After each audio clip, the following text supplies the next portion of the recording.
Welcome to in the 14th day of the AJ90JS challenge, and I hope everything going great from your side with honesty.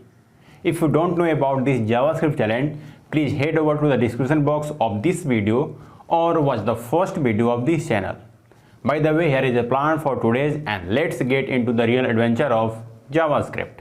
First, today solve a codewords problem that was based on the fake binary conversion.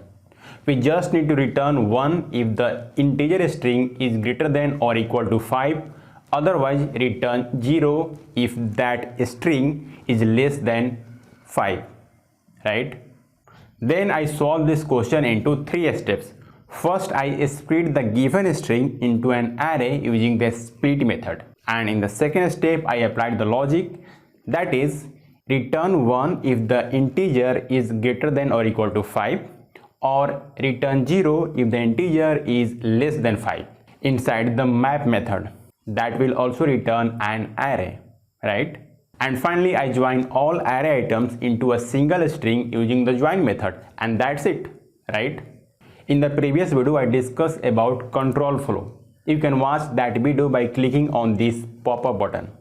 But today we are going to see what is control structures in any programming language, right? Control structures are statements or lines of code that help us to manage control flow in a program.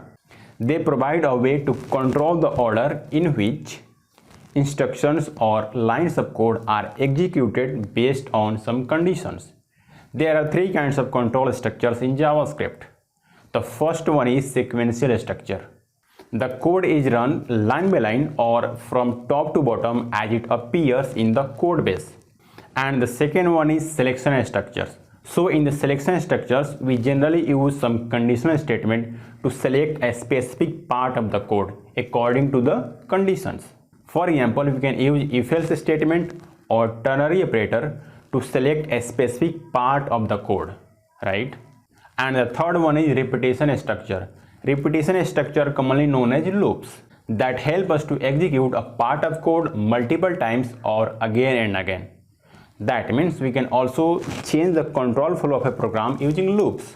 So these are the 3 kinds of control structures in JavaScript, right? Then I read a MDN blog on how the internet works, and what an amazing explanation about it. And now I am going to urge you to read this blog as well. Please see the description box of this video to get the blog link. And finally, shoot and uploaded a video for you, went to the gym, and that's it. So that was some challenges I faced on the 14th day of the AJ90JS challenge. Let me know what obstacles or challenges you faced on this day.